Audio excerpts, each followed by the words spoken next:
At the pub, it's pretty normal for players to take a sip of beer between throws, almost all the time, I'd say. But how often have you seen a player do this in a televised darts match? Back in the 1980s, it was common practice to drink beer during a game.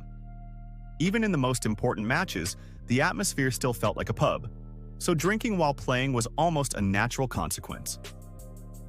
But that's the very first thing you will never see again in a professional darts match.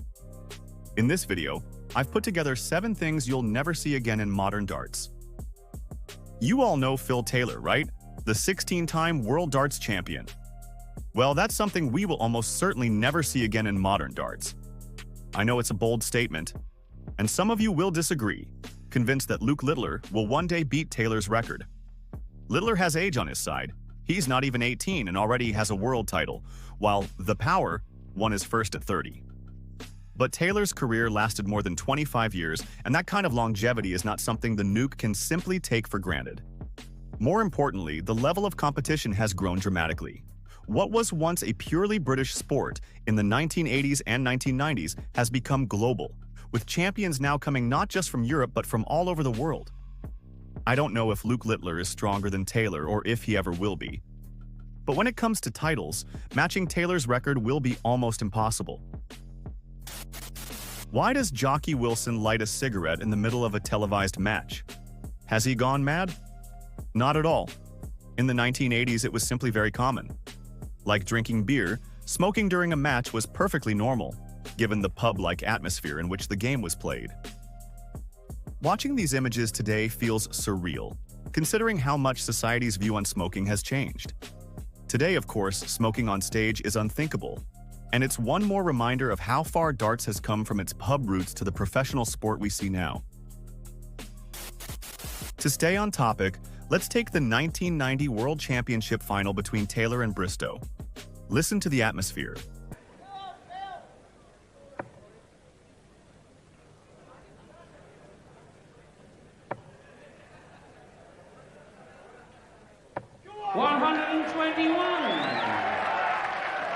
And I agree with... It sounds more like a tennis match than darts. Almost complete silence while the players were throwing, and even a score of 100 was enough to get the crowd cheering. Fast forward to the 2025 World Championship. Listen again. To get a pop at a double these days. He was missing the doubles earlier. Now he's not even getting the crack at them. It's just worsening the situation by the minute for MVG.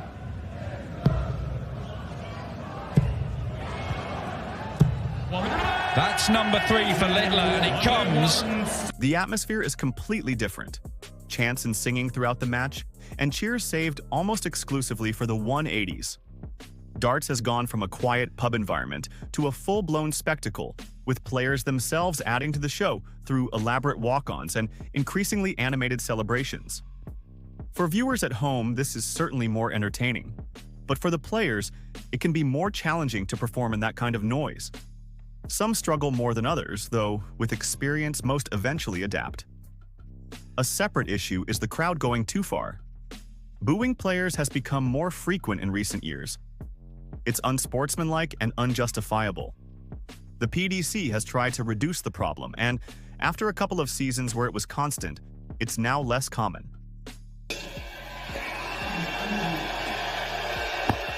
The same goes for players' behavior.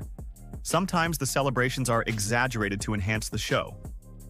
But here too, after a few isolated cases, the trend is moving back towards a more sporting atmosphere. I've shown you several clips from the past. Did you notice anything? If you look closely, the jerseys were quite different from what we see today. Back then, they were usually just a single color with no patches or logos. Simple, almost anonymous. Today, it's the complete opposite. Jerseys feature elaborate designs and are covered in sponsors' logos. Players even compete to see who has the most striking shirt, encouraged by sponsors eager to sell merchandise. Once again, we can clearly see how darts has evolved. From a casual pub pastime into a global sport, and a serious business since the formation of the PDC. Take a look at this clip produced by Modus Super Series this year. Do you notice anything unusual? I imagine it's quite obvious. The board has an additional sector. Just below the triple ring, there's a smaller sector that multiplies the score by 4. This is called a quadruboard. Sounds fun for exhibitions, right? But what if I told you it was once used in official tournaments? In 1993, the newly formed WDC, later renamed PDC, introduced the quadruboard at the World Match Play, and it remained in use until 1996. Did anyone ever score 240? Yes, a few players, including philtaylor. 240! The cry rings out for the first time. What about a 7-darter? The board allows it mathematically, but no one has ever succeeded. Only John Lowe missing just 1 dart for a 9-darter. So why was it abandoned? Although higher scores were supposed to make the game more spectacular, players found the checkouts too complicated with all the new possible combinations. Today, it's hard to imagine seeing PDC tournaments played on a quadruboard again, but who knows? If you've been following my channel, you know I love analyzing the throws of professional darts players. And that's exactly what we're going to do now. Looking back at the clips I've shown so far, we can see that most old-school players have a fairly slow throwing rhythm. The pullback, set, and release phases are all clearly defined. There isn't a clip of Priestley here, but he also had a relatively slow rhythm. Let's take a look at the recent world champions.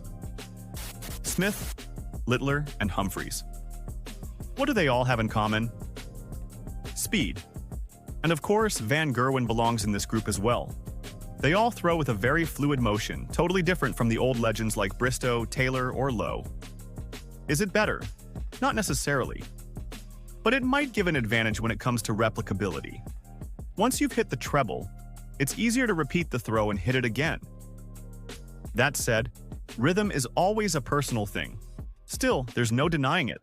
This fast style is becoming the norm. Today, it's hard to find young players who don't throw like this. We can really talk about an old school and a new school of darts. And let's not forget, the PDC encourages this trend. With the same averages, a faster game is more fun to watch, more entertaining, and the PDC rewards the players who bring that show. So those were 7 things you'll probably never see again in professional darts. Which one surprised you the most? And do you think the quadruboard should make a comeback? Let me know in the comments. Don't forget to like the video and subscribe to support the channel. Thanks for watching, and see you in the next one.